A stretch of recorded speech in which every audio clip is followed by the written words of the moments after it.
سلام اور آداب آپ سب کو وحدت انسانیت میں خوش آمدید۔ آج کی ویلاگ میں ہم جادو کے حوالے سے کچھ گفتگو کریں گے، کیونکہ آج کل اس کا بہت غلغلہ ہے، اس پہ بہت بات ہو رہی تھی اور یہ بتایا جا رہا تھا کہ ملک کو جو ہے وہ جنتر منتر کے ذریعے چلایا جا رہا ہے، جادو کے ذریعے، اور یہ مختلف لوگ اس پہ باتیں کر رہے تھے، سیاستدانوں نے بھی کی، صحافیوں نے بھی اس پہ بات ہوئی، اور پھر کچھ آڈیو چیزیں بھی لیک ہوئی جس کے اندر جنات وغیرہ کا ذکر ہے، تو اس بات کو اور تقویت ملی، اور پھر ان سب چیزوں کو روحانیت کے خوبصورت لبادے میں بھی پیش کیا گیا۔ تو ہم یہ چاہ رہے تھے کہ تھوڑی سی آپ کے سامنے جادو کی حقیقت کیا ہے اور اس کی تعریف کیا ہے، جادو اور سائنس، جادو اور مذہب، جادو اور نفسیات، پھر خود مسلمانوں کے مختلف مکاتب کے اندر جادو کے حوالے سے کیا نقطہ نظر ہے، وہ میں آپ کے سامنے مختصراً پیش کرنا چاہتا ہوں۔ جادو کے لیے انگلش میں میجک کا لفظ استعمال کیا جاتا ہے اور عربی زبان میں سحر کا لفظ استعمال کیا جاتا ہے۔ اس کی مختلف تعریفات کی گئی ہے۔ ان سب تعریفات کو سامنے رکھنے کے بعد اس کا جو مفہوم سامنے آتا ہے وہ یہی کہ کچھ ایسے حادثات، واقعات یا کچھ طبی یا ذہنی کچھ ایسی تبدیلیاں جس کی بظاہر کوئی قانون فطرت کے مطابق کوئی وجہ سمجھ میں نہ آئے، تو اس کی وضاحت کے لیے اس لفظ کا استعمال کر دیا جاتا ہے کہ یہ جادو ہے یا یہ سحر ہے، ٹھیک ہے۔ یعنی ہم ان کچھ ڈیفینیشنز کو اس کی دیکھنے کے بعد ہم اس کا ایک مختصر مفہوم یہ بیان کر سکتے ہیں، لیکن میں یہاں پر آپ کو ایک دو تعریفیں بتا دیتا ہوں جو مختلف علوم نے اس کی تعریفات کی ہے۔ اس کے اوپر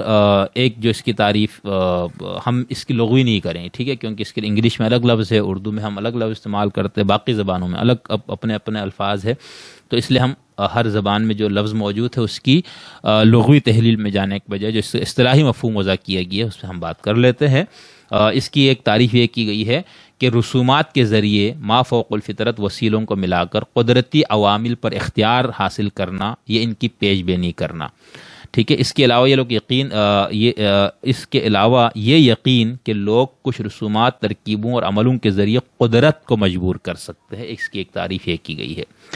آیت اللہ محمد حسین نجفی صاحب فیضان الرحمن تفسیر میں سحر کی تعریف لکھتے ہیں کہ سحر اور جادو سے مراد ہر وہ تعویذ، کلام، جنتر منتر ہے جن کا مفہوم سمجھ میں نہ آئے، دھنی، تصویر اور جھاڑ پھونک ہے، یا وہ گرہیں اور قسمیں وغیرہ ہے جو مسحور کے بدن یا اس کے دل و دماغ پر اثر انداز ہوں،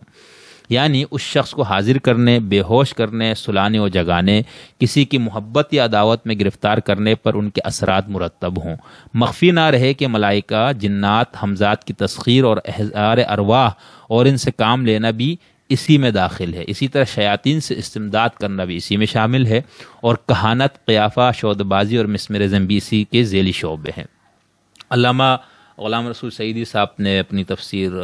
تبیان القرآن کے اندر سحر کا شرعی معنی علامہ بیضاوی کے الفاظ میں یہ لکھا ہے کہ جس کام کو انسان خود نہ کر سکے اور وہ شیطان کی مدد اور اس کے تقرب کے بغیر پورا نہ ہو، اور اس کام کے لیے شیطان کے شر اور خبث سے نفس کے ساتھ مناسبت ضروری ہو، اس کو سحر کہتے ہیں۔ اس تعریف سے سحر معجزہ اور کرامت سے ممتاز ہو جاتا ہے۔ مختلف ہیلوں، آلات، دواؤں اور ہاتھ کی صفائی سے جو عجیب و غریب کام کیے جاتے ہیں وہ سحر نہیں ہے،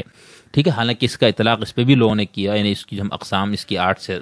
قسمیں خود مسلم اہل دانش نے اور باقیوں نے بھی بیان کیا، اس میں یہ چیزیں آتی ہے، لیکن یہ کہتے ہیں کہ جس مفہوم میں ہم سحر کو بات کر رہے ہیں یا جس مفہوم نے مذہب نے اس کی مخالفت کی، تو یہ اس طرح سے یہ چیزیں سحر میں نہیں آتی، اور نہ وہ مذموم ہے۔ ان کو مجازاً سحر کہا جاتا ہے کیونکہ ان کاموں میں بھی دقت اور باریکی ہوتی ہے، اور لغت میں سحر اس چیز کو کہتے ہیں جس کے صدور کا سبب دقیق اور مخفی ہو، ٹھیک ہے۔ تو یہ انہوں نے اس کا وہ دیا۔ اس کے بعد انہوں نے لکھا ہے کہ سحر کا کئی معنی پر اطلاق کیا جاتا ہے، نظر بندی اور تخیلات، ٹھیک ہے، جن کی کوئی حقیقت نہیں ہوتی، جیسے شعبدہ باز اپنے ہاتھ کی صفائی سے لوگوں کی نظریں پھیر دیتا ہے، شیطان کا تقرب حاصل کر کے اس کی مدد سے کوئی غیر معمولی کام عام عادت کے خلاف کرنا، ٹھیک ہے، یہ کہتے ہیں اس پہ بھی اس کا اطلاق ہوتا ہے۔ یہ بھی کہا جاتا ہے کہ جادو سے کسی چیز کی ماہیت اور صورت بدل جاتی ہے، مثلا انسان کو گدھا بنایا جاتا ہے لیکن اس کی کوئی حقیقت نہیں ہے، تو اس طرح سے انہوں نے اس کی کچھ مختلف قسمیں بیان کی، یا کہا کہ لفظ سحر کا اطلاق ان پر ہوتا ہے۔ اچھا، اب ہم آتے ہیں کہ جس کو ہم سحر یا جادو کہتے ہیں، اس کے علاوہ اس کے حوالے سے کچھ ماہرین جنہوں نے اس پہ تحقیق کی، وہ یہ بتاتے ہیں کہ سحر یا جادو جو ہے اس کے دو بنیادی اصول ہے. ٹھیک ہے، یہاں پر میں آپ کے سامنے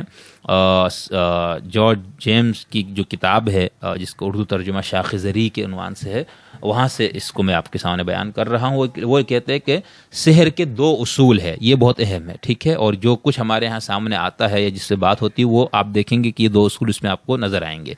نمبر ایک، پہلا اصول یہ ہے کہ مثل سے مثل پیدا ہوتا ہے. ٹھیک ہے، یعنی ایک جیسی چیز سے دوسری جو چیز پیدا ہوگی وہ ایک جیسی سے پیدا ہوگی. یا یہ کہ نتائج اسباب کے متشابہ ہوتے ہیں. اچھا، میں اس کو دوبارہ بتاتا ہوں. سحر کے دو اصول بیان کیے گئے ہیں. نمبر ایک، مثل سے مثل پیدا ہوتا ہے، یا یہ کہ نتائج اسباب کے متشابہ ہوتے ہیں. اس کو قانون تماثل کہا جاتا ہے. ٹھیک ہے، قانون تماثل سے ساحر یعنی جادوگر یہ نتیجہ اخذ کرتا ہے کہ محض کسی واقعے کی نقل اس کا باعث بن سکتی ہے. اس کو سحر بالمثل یا صوری سحر کہا جائے گا. اچھا، سحر بالمثل میں مثال کے طور پر دشمن کو نقصان پہنچانے کے لیے اس کی شبیہ کو نقصان پہنچایا جاتا ہے. ٹھیک ہے، یا پھر اس کو تباہ بھی کر دیا جاتا ہے. ٹھیک ہے، اس عمل کی بنیاد یہ عقیدہ ہے کہ شبیہ کو جو تکلیف پہنچتی ہے وہی اس شخص کو بھی پہنچتی ہے، اور یہ کہ شبیہ برباد کر دی جائے تو مؤخر و ذکر کی موت لازمی ہے. ٹھیک ہے، آپ نے کسی شخص کو تکلیف دینی ہے یا اس کی جان لینی ہے تو آپ اس کی کوئی شبیہ بنا لے اور پھر اس کو سوئیاں چبھائے یا اس کو تکلیفیں دے یا اس کو دریا میں پھینک دے، اس کو آگ لگا دے. تو تصور یہ ہے کہ چونکہ شبیہ ہے اس فلاں شخص کی تو اس کو تکلیف دینے سے اس شخص کو بھی تکلیف ہوگی. دوسرا اصول وہ کہتے ہیں کہ وہ یہ ہے کہ وہ چیزیں جو کبھی مربوط رہی ہو، یعنی ایک ساتھ رہی ہو، ملی ہوئی رہی ہو، علیحدہ ہونے کے بعد بھی ایک دوسرے پر اثر انداز ہوتی رہتی ہے. اس کو قانون اتصال یا قانون تعدی کہا جا سکتا ہے. اس اصول کی بنیاد پر ساحر یہ نتیجہ نکالتا ہے کہ وہ کسی شے پر جو بھی عمل کرے گا اس کا بعینہ وہی اثر اس شخص پر مرتب ہوگا جس کے جسم سے وہ شے لگی رہی ہو، قطع نظر اس کے کہ وہ کبھی اس کا جزو بدن تھی یا نہیں. اس کو سحر متعدی کہا جائے گا. اس میں جس پر جادو کیا جاتا ہے اس کے جسم سے کوئی چیز لے لی جاتی ہے. مثال کے طور پر بال، اس کے ناخن، دانت، کپڑے، یعنی کوئی نہ کوئی ایسی چیز جو جس کا اس بندے کے جسم سے کوئی نہ کوئی تعلق رہا ہو. تو یہ علی بٹ جلال پوری صاحب نے اپنی کتاب میں یہی چیزیں بیان کی ہے، اور باقی جو جادو کے حوالے سے کام ہے تو اس کے اندر یہ بتایا جاتا ہے کہ جادو کے دو بنیادی اصول ہے. ٹھیک ہے، یہ میں نے مختصراً آپ کو بتا دیا. اس کے بعد آتا ہے کہ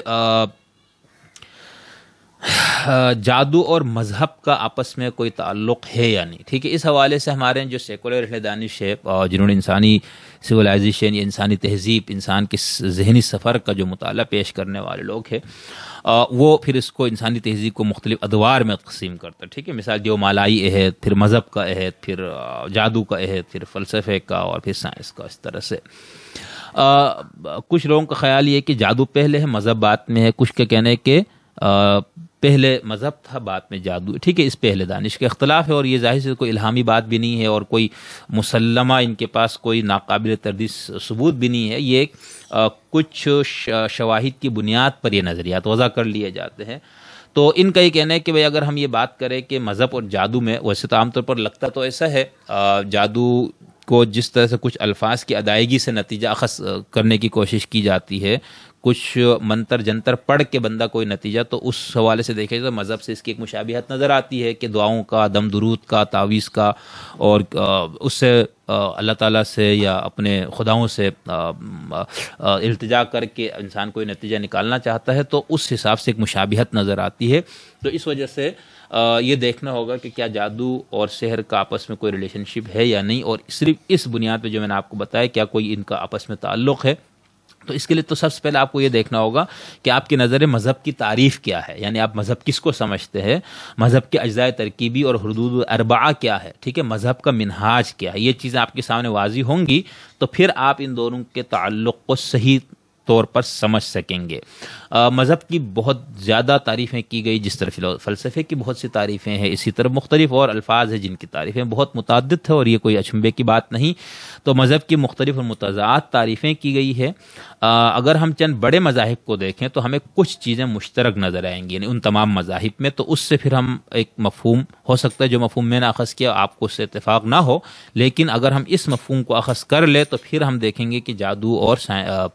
مذہب کے اندر کیا مشابہت ہے۔ یعنی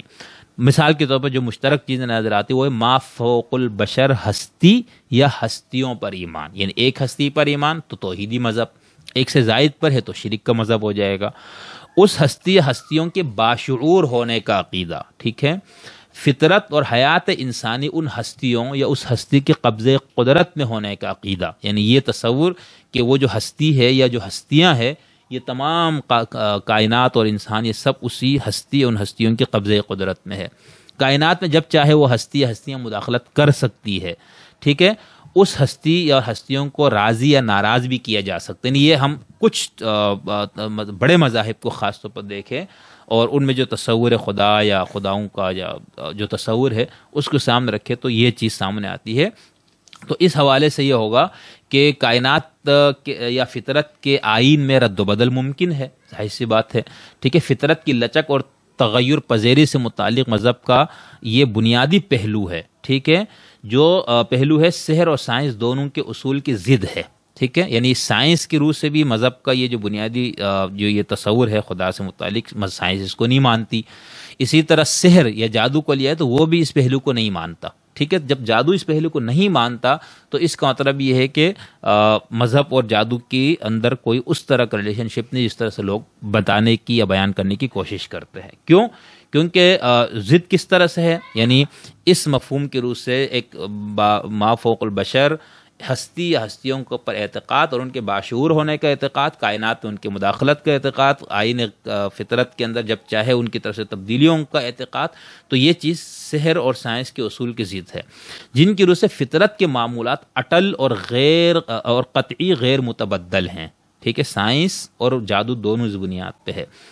اور اسے نہ منت سماجت سے اپنے مقررہ رستے سے ہٹایا جا سکتا ہے اور نہ ڈرا دھمکا کر، ٹھیک ہے، کائنات پر جو قوتیں حکمران ہیں اگر ان کو باشعور تسلیم کیا جائے تو مذہب وجود میں آتا ہے، اور اگر ان کو بے شعور مانا جائے تو سائنس اور سحر اور سائنس ان دونوں کی روح سے کائنات اٹل قوانین کی پابند ہے جن کے عمل میں شعور اور ارادے کا کوئی دخل نہیں۔ سائنس میں یہ بات بالکل واضح ہے اور جادو سے اس کا محض پہلو نکلتا ہے، ٹھیک ہے۔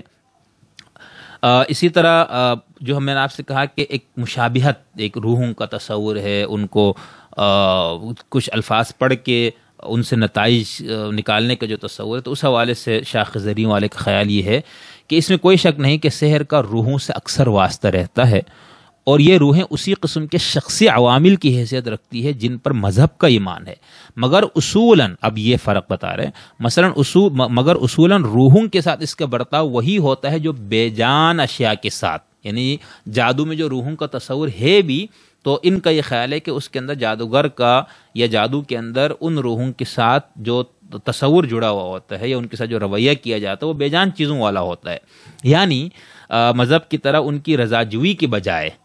وہ انہیں دھونس میں رکھتا ہے اور ان پر اپنا زور چلاتا ہے، ٹھیک ہے، مذہب کا جو خدا اس میں دھونس نہیں، اس پہ نہ اس پہ اپنا زور چلایا جاتا ہے۔ اسی طرح یہ امر سحر کے مسلمات میں داخل و شامل ہے کہ شخصی قسم کے تمام موجودات، خواہ وہ انسان ہوں یا خدا، انجام کار انہی غیر شخصی قوتوں کے تابع ہوتی ہے جو عالم کی تمام اشیاء میں نظم و ضبط قائم رکھتی ہے۔ اسی لیے مذہب جو ہے وہ سحر کے خلاف رہا ہے۔ آپ دیکھ لیں دنیا کے بڑے مذاہب کو، مسلمانوں کو بھی اور عیسائیت کو بھی، یہودیت کو بھی، تو ان کے اندر جادو کے لیے کوئی گنجائش نہیں تھی، ٹھیک ہے، جادو کے لوگ بالکل خلاف سمجھ، یہاں تک کہ مغرب کے نشأت ثانیہ کے دور میں جب سائنس نے جڑیں پکڑنا شروع کی اور وہاں کچھ سائنسدان اس قسم کے نکلنا شروع تو ان کو بھی لوگ پھانسی جو دیتے تھے، ان کو سزائے موت دیتے تھے، اس کو بنیاد کیا بناتے تھے کہ چڑیلیں ہیں یا یہ جنات اور جادو کے زور پہ کام کر رہے تو لہٰذا ان کو زندہ رہنے کا حق نہیں ہے۔ تو مذہب جو ہے وہ جادو کا بالکل متضاد رہا ہے یا اس کے خلاف رہا ہے، ٹھیک ہے۔ اور اس کے علاوہ اگر ہم سحر یعنی جادو اور سائنس کے اندر بات کریں، ٹھیک ہے، ان دونوں میں کیا مشابہت ہے یا نہیں ہے، ان دونوں کے درمیان کوئی اگر متضاد کوئی بات ہے تو اس کے حوالے سے شاہ خضری والے لکھتے ہیں صفحہ نمبر 73 پہ کہ جہاں کہیں سحر مشارک خالص اور بے شائبہ ملتا ہے اس میں یہ امر مسلم ہوتا ہے کہ فطرت میں شخصی یا روحانی عوامل کی مداخلت کے بغیر اسباب و نتائج کے ایک ناگزیر اور ناقابل تغیر سلسلہ جاری ہے۔ اس طرح اس کا بنیادی تصور وہی ہے جو جدید سائنس کا ہے، ٹھیک ہے۔ تو اس حساب سے سائنس اور جادو کا بالکل ایک ہی دونوں کا نقطۂ نظر ہے، یا دونوں ایک ہی اصول کو سامنے رکھ کر اپنا کام کرتے ہیں۔ فطرت کے نظم و ضبط کی ہمہ گیری پر مبہم لیکن حقیقی اور راسخ اعتقاد، ہمیشہ ایک سے اسباب سے ایک سے نتائج کا مرتب ہونا، کسی ما فوق الفطرت باشعور ہستی سے مدد نہ لینا، ٹھیک ہے۔ سحر اور سائنس دونوں کی بنیاد اس مفروضے پر ہے کہ واقعات کے تسلسل میں نظم و ضبط اور قطعیت ہوتی ہے، اس لیے کہ وہ ایسے ناقابل تغیر قوانین کے تابع ہوتا ہے جن کے عمل کا صحت و یقین کے ساتھ پہلے سے جاننا اور اندازہ لگانا ممکن ہے۔ اس مفروضے کی بنیاد پر فطرت کے معمول میں اتفاق، حادثہ یا کسی ایسے تغیر کا قطعی شائبہ نہیں رہتا جس کی کوئی توجیہ نہ ہو سکے، ٹھیک ہے۔ آگے وہ کہتے ہیں کہ جادو و سائنس سے مشابہت کے باوجود جادو میں ایک سقم، ایک کمزوری ہے۔ وہ کیا ہے؟ سحر کا بنیادی سقم یہ نہیں کہ واقعات ایک ضابطے کے بموجب سلسلہ وار ظہور میں آتے ہیں، بلکہ اس کا سقم ان قوانین کی نوعیت کے متعلق اس کے قطعی غلط تصور میں نظر آتا ہے جن کے مطابق واقعات کے تسلسل کا تعین ہوتا ہے، ٹھیک ہے۔ پھر علی اکبر جلال پوری صاحب نے بھی اپنی کتاب کائنات اور انسان میں لکھا ہے کہ جادوگر اور سائنس دونوں کو صداقت اور حقیقت کی جستجو تھی۔ سائنسدان خضر کی طرح منزل مقصود تک پہنچ گیا، جبکہ جادوگر سکندر کی طرح راستے میں ہی بھٹک کر رہ گیا، ٹھیک ہے۔ کیا کیا خضر نے سکندر سے؟ وہ خیر، تو یہ کہتے ہیں کہ وہ سائنس تو خضر کی طرح منزل پہ پہنچ گیا، لیکن جادوگر سکندر کی طرح راستے میں بھٹک کر رہ گیا۔ ہمیں یہ نہ بھولنا چاہیے کہ جادو ہی سے طب، حیات، کیمیا اور عملی سائنس نکلی تھی، ٹھیک ہے۔ اسی طرح ہمارے یہاں یہ کہا جاتا ہے کہ یہ جو سائنس کی جو بنیاد ہے وہ سحر ہی ہے، وہ جادو ہی ہے۔ اچھا، میں اس کا ایک تھوڑی سی بات جادو اور نفسیات کے حوالے سے کر دیتا ہوں، پھر اپنی بات یہاں پر سمیٹتا ہوں، اور پھر باقی گفتگو میں اگلے ویلاگ میں آپ کے سامنے رکھوں گا۔ نفسیات اور جادو کے حوالے سے بھی مختلف نظریات ہے، ٹھیک ہے۔ اس کی کوئی حقیقت ہے یا نہیں، اور ہے تو کس حد تک ہے۔ اس حوالے سے فرائڈ جو بابا آدم سمجھا جاتا ہے جدید نفسیات کا اور تحلیل نفسی کا خاص طور پر، تو ان کے حوالے سے یہ بات ہے، اور یہ انسائکلوپیڈیا برٹانیکا میں بھی ہے اور بنزوگا، اور اپنا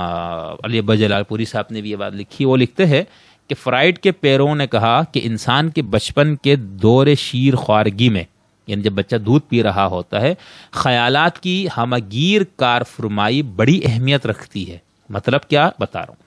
اس مرحلے پر بچے کو عالم خارجی کا کوئی تجربہ نہیں ہوتا،